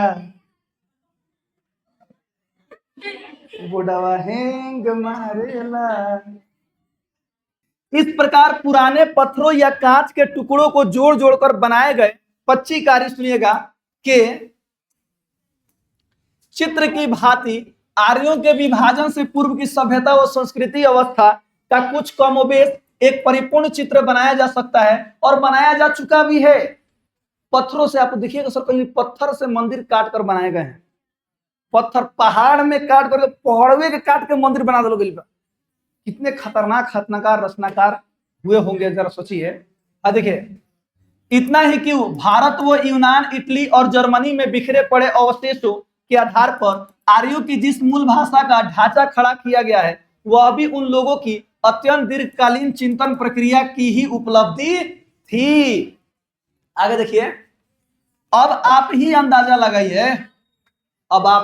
लगाइए कि संस्कृत, ग्रीक और लैटिन, इन तीनों भाषाओं के एक सामान्य मूल उद्गम स्रोत तक पहुंचाने के लिए हमें कितना पीछे हटना होगा। जरा सोचिए, हमें कितना पीछे हटना होगा, आप खुद ही अंदाजा लगा सकते हैं सर।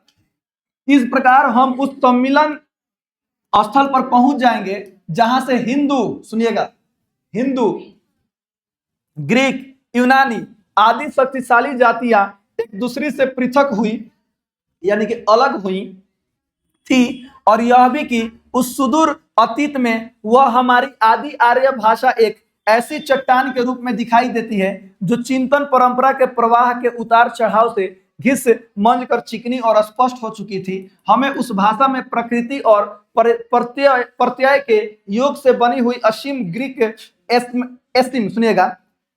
अस्तमी ग्रीक एस्मी जैसी यौगिक क्रियाएं मिलती हैं। मैं हूं, इसका मतलब क्या होता है सर? मैं हूं जैसे भाव को व्यक्त करने के लिए भला कि दूसरी भाषाओं में अस्मि जैसा शुद्ध और उपयुक्त शब्द कहां मिल पाएगा।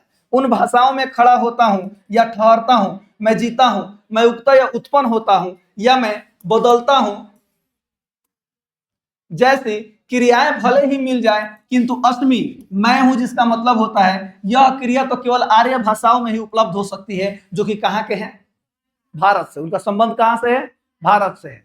आगे देखिएगा, मैं इसे ही वास्तविक अर्थों में इतिहास, सुनिएगा, मैं इसे ही वास्तविक अर्थों में इतिहास मानता हूं, और यह ऐसा इसलिए है जो राज्यों के दुराचारों और अनेक जातियों की क्रूरताओं की अपेक्षा कहीं अधिक ज्ञातव्य और पठनीय है। एक भाषा बोलना, एक, सुनिएगा, एक भाषा बोलना एक माँ के दूध पीने से भी बढ़कर एकात्मकता का परिचायक है। सुनिएगा, एक भाषा बोलना एक माँ के दूध पीने के जितना सा नहीं होता है सर, लिखा गया है एकात्मकता का परिचायक है। जरा सोचिएगा। अच्छा मान लीजिए, क्या हम भोजपुरी भाषा के लिए कोई क्लास किए हैं? नहीं ना किए हैं। क्या कहीं पे कॉपी कलम उठाकर सीखे हैं भोजपुरी भाषा के लिए? नहीं ना। लेकिन एकदम रग रग में एकदम समाइल बा कौन भाषा? भोजपुरी भाषा। बताइए हैं जहां के कुछ कहलस हिंदी कहले बाद में होना, हिंदी बाद में ही हटो, अंग्रेजी बाद में, पहले एकदम भोजपुरी में शुरू। भले सामने वाला का समझ में आओ तो चाहे नहीं क्या, कोनो बात नहीं। एक बार की बात है, कलकत्ता में झगड़ा हो गया था संदीप सर से। बताए हैं क्या? ठीक है, तो खाली और सुन लो। झगड़ा हुआ था तो पहले हमने के जैसे फाइटा फाइटी ना होतर ला, खाली हैंगा पटका पटक होतर। तो संदीप सर बड़ भाई रहे तो हमरा के बड़ी मानत रहे हैं, छोट भाई रही है। सुनो तो उन्हें सब बंगाली में शुरू कैले बा। खैर तो तनी सुधा सपाटा आदमी संदीप सर, हमें तो भोजपुरी में शुरू कैले बा। तू का बोलता हमारा नहीं के बुझा, हम का बोलता नहीं ओकर नहीं बोले कि हम एकदम धरैले बानी। जोन सीन होला न सबसे खतरनाक बा, माने खूब कौची हाँ तो बताइए, माने एक होता है ना सर, तो नहीं वो हमारा भाषा समझा, नहीं हमारे ना माने हमारा भाषा ना वो समझा ना उसका भाषा हम समझे, लेकिन हम दोनों का एकदम नहीं तो मन की संतुष्टि पूरा हो गया। आगे देखिए, सुनिए। और भारत की पुरातन भाषा संस्कृत सारभूत रूप से वही है जो ग्रीक, लैटिन या एंग्लो सैक्सन भाषाएं हैं। यह एक ऐसा पाठ है जिसे हम भारतीय भाषा और साहित्य के अध्ययन के बिना कभी न पढ़ पाते, और भारत यदि हमें इस एक ही पाठ के सिवा और कुछ भी न पढ़ा पाता तो भी हम इससे ही इतना कुछ सीख जाते जितना दूसरी कोई भी भाषा कभी न सिखा पाती। जी हाँ, एक अकेला भाषा काफी था भारत में, कौन चीज संस्कृत। इतना कुछ इसमें हमको सीखने को मिल जाता कि इससे दूसरे भाषा की सीखने की आवश्यकता हमें नहीं पड़ती। आगे देखिएगा, संस्कृत भाषा, देखिए संस्कृत भाषा और उसका साहित्य, याद रहे कि यह साहित्य 3000 से भी अधिक लंबे काल तक फैला हुआ है और यूनान व रोम के संपूर्ण साहित्य से भी कहीं अधिक विशाल है। बाप रे बाप, संस्कृत भाषा और उसका साहित्य 3000 वर्ष अधिक से भी, उससे पहले से भी क्या हुआ है, फैला हुआ है। बात समझिए। आगे लिखा गया है, मुझे उस एक दिन की भी याद है जब इतनी गर्मी थी कि किसी काम में मन ही नहीं लग रहा था। तभी एक सांध्य कक्षा में, यानी शाम के समय सुनिए, कक्षा में हमारे एक मास्टर डॉक्टर कली, कौन? डॉक्टर कली। अब यहाँ पे एक कहानी बता रहे हैं मैक्स मुलर जी, सुनिएगा। डॉक्टर कली ने बताया कि भारत में एक ऐसी भाषा बोली जाती थी जो ग्रीक और लैटिन के ही क्यों जर्मन और रूसी के भी सर्वथा समान थी। यानी कि भारत में एक ऐसी भाषा बोली जाती थी तो ग्रीक, लैटिन और जर्मन भाषा के एकदम वैसे ही वो एक भाषा थी। किन्होंने बताया था? डॉक्टर कली ने शाम के समय किनको बताया था? मैक्स मुलर के क्लास में उन्होंने चर्चा किया था। यह सुनकर पहले तो हम लोगों ने सोचा कि मास्टर साहब शायद आज हल्के फुल्के मूड में हैं और वह कुछ मजाकिया बातें कर रहे हैं। अरे मास्टर बुझा तो मार करे से पड़े, अब बुझा तक मजाक करता रहा। सुनिएगा ध्यान से, लग रहा था डॉक्टर कली कौन थे? डॉक्टर कली, सुनिएगा। किंतु मास्टर साहब ने तो तत्काल संस्कृत, ग्रीक और लैटिन के संख्यावाचक शब्द, सर्वनाम और समास धातु रूप श्याम पट पर यानी कि बोर्ड पर लिख दिखाए। अब तो हमारे सामने ऐसे तथ्य उपस्थित थे जिनके आगे नतमस्तक होना पड़ा, यानी कि हमें विश्वास करना ही पड़ा। अरे साहब सही बात है, एकदम ग्रीक और लैटिन की तरह, संस्कृत की तरह ही ग्रीक और लैटिन भाषा है। मैं तो यही ना कहूंगा। सुनिएगा, जर्मन भाषा। आप सोच सकते हैं लोग हैं बुझाता है मजाक करते रहे। अगर मैं कहूं कि जिस तरह हम लोग आज एक जीवन जी रहे हैं, एकदम अच्छे अच्छे घरों में रह रहे हैं। अब सुनिएगा, नहाने के लिए स्विमिंग पूल है, एक मैं एग्जांपल दे रहा हूं। अनाज रखने के लिए घर है, चलने के लिए पक्की सड़कें हैं, घर के बगल में नाला है। आज से 25,000 बोल रहे सर, आज से 3-4 हजार वर्ष पहले ऐसे ही लोग जीवन जीते थे। आपको विश्वास नहीं ना होगा, नहीं ना होगा। लेकिन हड़प्पा सभ्यता का नाम सुने हैं, जिसको सिंधु घाटी सभ्यता के नाम से भी जाना जाता है। आपको पता होनी चाहिए कि उस समय पक्की घरें बनती थी, नालियां बनती थी, नालिया का प्लास्टर होता था। सोचिएगा ध्यान से, पक्की सड़कें होती थी, सड़कें पक्की सड़कें समझ में आ रहा है, भले ईंट के बनाए जाते हो, 90 डिग्री पे सड़कें कटती थी, 90 डिग्री, यानी जैसे अभी कहूंगा सड़क घूम जाला वो रखेगा हेंगा घूमी हेंगा घूमी हेंगा घूमी हेंगा घूमी हेंगा, 90 डिग्री पे सड़कें घूमती थी। स्विमिंग पूल था, स्नानागार जिसको कहा जाता था, क्या कहता था, स्नानागार। अन्नागार था, अनाज रखने के लिए बड़े बड़े। आज से इतना दिन पहले, सोचिएगा ध्यान सर, लोग क्या करते थे, आज से 4000 5000 वर्ष पहले, 25 ईसा पूर्व पहले की बात है, लोग जीवन जीते थे। अब विश्वास हुआ? वही श्याम पट पे लिख दिए कौन, डॉक्टर कली साहब ने। तो जितने लोग को मजाक लग रहा था, लोग भकुआ गए, हैं सही में, हाँ। अब देखिए, अब मैं कहूं, अच्छा तो अंग्रेजी भाषा पहले की है कि हिंदी भाषा पहले की है?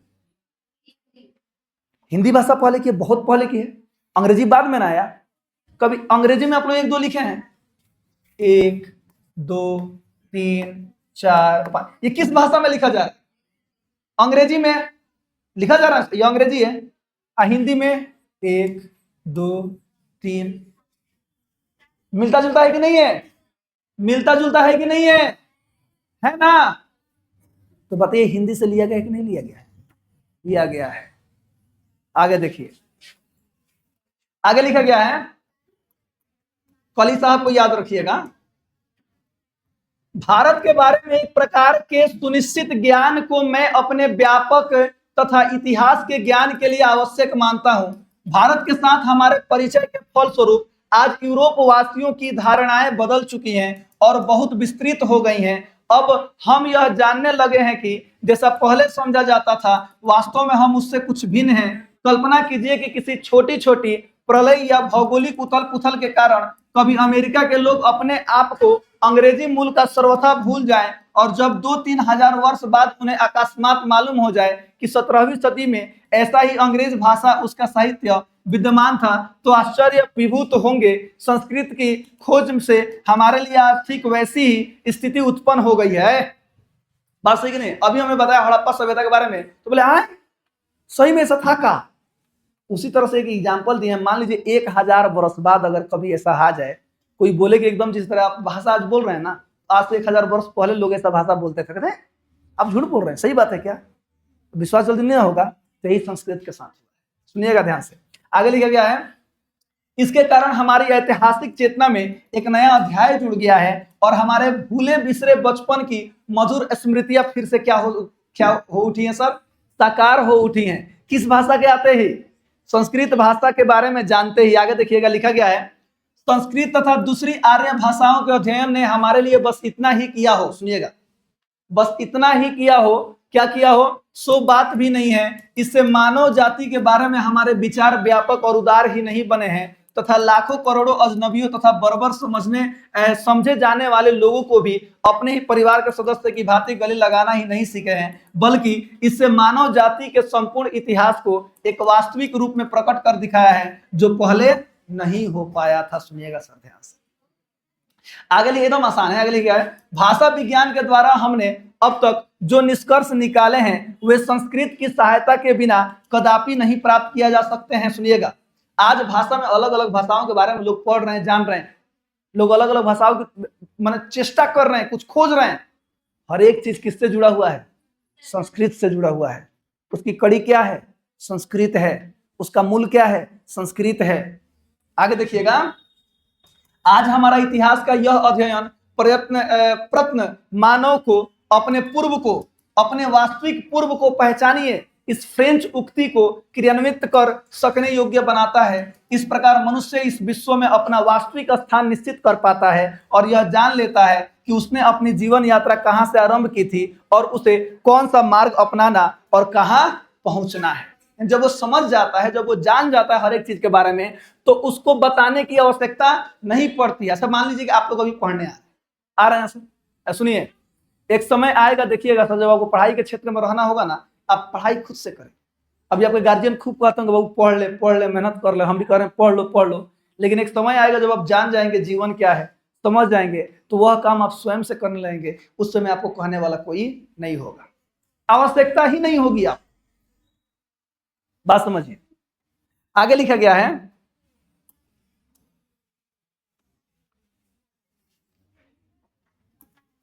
हम सब पूर्व से आए हैं। हम सब कहां से आए हैं? पूर्व। पूर्व माने हम लोग, सुनिएगा, पूर्व माने हम लोग का क्षेत्र, हम लोग का देश। आगे देखिएगा, हम सब पूर्व से आए हैं। हमारे जीवन में जो कुछ भी अत्यधिक मूल्यवान है वह हमें पूर्व से ही मिला है। और पूर्व को पहचान लेने से ऐसे प्रत्येक व्यक्ति को जिसने इतिहास की वास्तविक शिक्षा का कुछ लाभ उठाया है, भले ही वह प्राच्य विद्या विशारद न भी हो, तो भी यह अनुभव अवश्य होगा कि वह नानाविध यानी अलग अलग प्रकार की स्मृतियों से भरे पुराने घर की ओर क्या कर रहा है? जा रहा है। सबसे पुराना, सबसे प्राचीन किसको बताया जा रहा है? हमें बताया जा रहा है। आगे देखिएगा, अगले वर्ष, सुनिएगा, अगले वर्ष जब आप लोग भारत के तट पर पहुंचेंगे तो बजाय इसके कि आपका दिल बैठने लगे, मैं चाहता हूं कि आप में से प्रत्येक को ठीक वैसा ही अनुभव हो सके जैसा कि आज से 100 वर्ष पहले सर विलियम जोन्स के उस समय हुआ था, जब उन्होंने इंग्लैंड से आरंभ की हुई अपनी लंबी समुद्र यात्रा की समाप्ति पर क्षितिज में प्रकट होते हुए भारत के तट का दर्शन किया था। सुनिएगा सर ध्यान से, अभी यहाँ पे कह रहे हैं, यानी कि लोग अभी भारत नहीं आए हैं। कौन? जो सिविल सर्विस में चयनित हुए ये लोग भारत नहीं आए। बनी, चलिए सुनिए।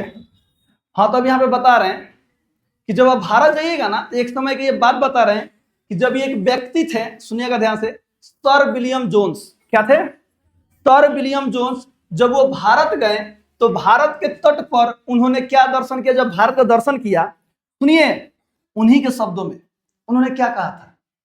जिस भारत यात्रा की ललक मेरे मन में उठ रही थी पिछले 1783 के अगस्त में, उस देश के लिए मैं समुद्र यात्रा कर रहा था कि एक दिन संध्या के समय, सुनिएगा, एक दिन शाम के समय, सांझ के समय, दिन भर में देखे गए दृश्यों की जांच पड़ताल करते हुए मैंने पाया कि भारत अब ठीक हमारे सामने था। फारस या ईरान, सुनिएगा, फारस या ईरान हमारे बाईं ओर था तथा अरब सागर से आती हुई ठंडी हवाएं हमारे जहाज के पिछले भाग से टकरा रही थी। एशिया के सुविस्तीर्ण क्षेत्रों से चारों ओर से घिरी हुई ऐसी श्रेष्ठ रंगभूमि के मध्य अपने आप को पाकर मुझे जिस आनंद का अनुभव हुआ वह वस्तुतः अनिवर्चनीय है।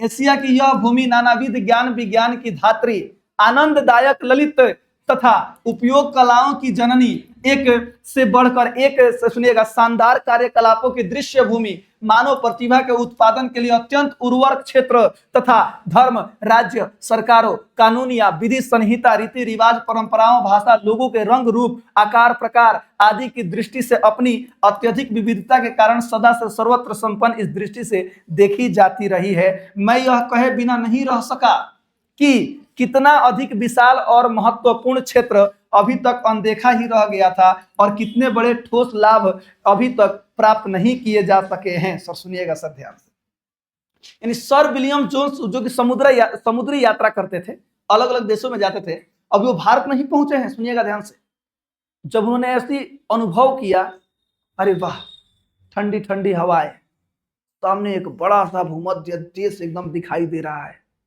इतना बेहतर। उन्होंने पहले ही जांच लिया कि यह देश कौन सा है, यह भारत ही हो सकता है। सुनिएगा ठीक से, दरअसल सोचिए, जो व्यक्ति भारत नहीं आया, भारत के बारे में केवल सुना है, जब वो देखा, समझा, तो उसको क्या लगा? यही भारत है, ये है भारत। जब वो भारत आया, भारत के बारे में जांच पड़ताल किया, तो क्या नहीं था भारत में? सुनिएगा ध्यान से सर, क्या नहीं था? देखो कितना बढ़िया लिखा है, नानाविध ज्ञान विज्ञान की धरती, आनंददायक ललित उपयोगी कलाओं की जननी माने माँ, एक से एक बढ़कर शानदार क्रियाकलापों की दृश्य भूमि, हर एक चीज यहाँ पे देखने को मिला था। मानव प्रतिभा के उत्पादन के लिए अत्यंत उर्वरक क्षेत्र, उर्वरक मतलब उपजाऊ होता है, राज्य, सरकारों, कानून या विधि संहिता, रीति रिवाज, परंपराओं, भाषा, लोगों के रंग रूप, आकार प्रकार आदि दृष्टि, हर एक चीज भारत में क्या था? विद्यमान था। यात्रा कर रहे थे कब? Sir William Jones. भारत को सर विलियम जोन्स जैसी अभी न जाने कितने स्वप्नदर्शियों की आवश्यकता है, सुनिएगा ध्यान से, जिन्होंने भारत को वास्तव में देखा था। सुनिएगा, भारत को वास्तव में देखा था, भारत को वास्तव में देख करके समझा था। नहीं तो बहुत लोग तो भारत को आकर केवल क्या किए हैं? लूटने का काम किए हैं। याद रखिएगा, पूरी दुनिया में सर्वविध संपदा से परिपूर्ण अगर कोई देश है तो वो भारत है। याद रखिएगा। सुनिए, भारत को सर विलियम जोन जैसी अभी न जाने कितने स्वप्नदर्शियों की आवश्यकता है। जब अपने जहाज के डेक पर, सुनिएगा, जब अपने जहाज के डेक पर अकेले खड़े 37 वर्ष के सर जोन्स ने देखा था कि सूर्य उपरांत सागर में डूब रहा है। हाँ, ये वाला लाइन सुन लो, मैं पहले ही बता दिया, अभी सुन लो। जब सूर्य डूब रहा है तो उनके पीछे इंग्लैंड की सुमधुर स्मृतियां यानी यादें तथा उसके सामने भारत की आशा जगमगा रही थी। उन्हें ईरान तथा उसके प्राचीन सम्राट मानो प्रत्यक्ष रूप में उपस्थित लग रहे थे। अरब सागर की शीतल मंद समीर माने का होला हवा के झोंकों उन्हें झुला रहे थे। ऐसे स्वप्नदर्शी ही यह समझ सकते हैं कि अपने स्वप्नों को साकार और अपनी कल्पनाओं को वास्तविकता में परिणित कैसे किया जा सकता है। आगे लिखा गया है, और जो बात या स्थिति आज से 100 वर्ष पहले थी, सुनिएगा, जो बात या स्थिति आज से 100 वर्ष पहले थी आज भी वैसा ही है।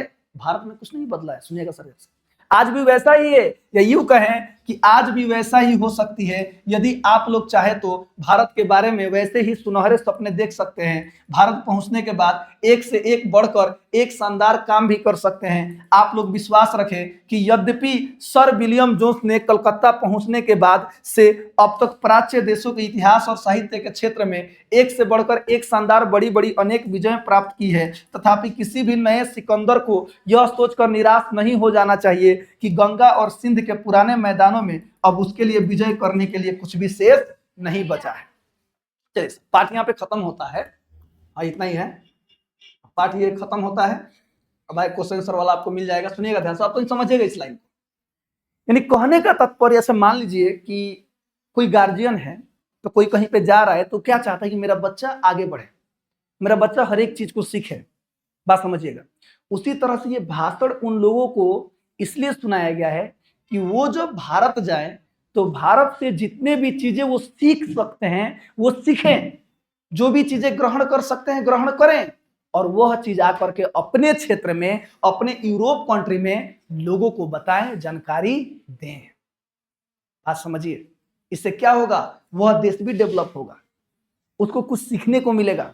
लोग देख कहते हैं अरे होकरा संग मत रहिए, होकरा संग रहिए, लड़का ठीक है, वो अच्छी लड़की है, उससे मित्रता कर, वो अच्छा लड़का है, उससे मित्रता कर। क्यों? कि वो जानते हैं कि उससे अच्छा सीखने को मिलेगा। और मैक्स मुलर तो भारत के बारे में जानते थे। जब सिविल सेवा में लोग जा रहे थे उनको ये इसलिए कहानी सुनाई, इसलिए बात बताएं कि जब आप भी भारत में जाइए तो आप भी वहां पर जा करके सीखिए, क्योंकि वहां पर, और जब सीखिए ना तो केवल सीख कर रह मत जाइए, आकर के यहाँ के लोगों को सिखाइए। इसलिए उन्होंने ये भाषण दिया। यहीं पे पाठ खत्म होता है, ठीक है। आपको वीडियो मिल जाएगा। आज का होमवर्क क्या है सब लोग सुन लीजिए। इस पाठ का क्वेश्चन आंसर हर एक चीज आपके पास मिल जाएगा, लेखक के बारे में पॉइंट वाइज मिल जाएगा, ऑब्जेक्टिव पूरा मिल जाएगा, क्लियर हो जाना चाहिए आज के आज। दिन मत रखिएगा इस दिन करेंगे, इस दिन करेंगे, इस दिन करेंगे, ठीक है, याद रखिएगा, ठीक है। और संस्कृत का अगला लेसन कौन सा, मैं उसके बारे में सब बता देता हूँ। तो चलिए, हिंदी में आज के लिए इतना ही। तब तक के लिए एक मिनट, हंसते रहे, मुस्कुराते रहे, गाते रहे, गुनगुनाते रहे और हमेशा खुश रहिए। मिलते हैं अगले क्लास में, तब तक के लिए जय। मतलब बतिया भोर पड़ गई है।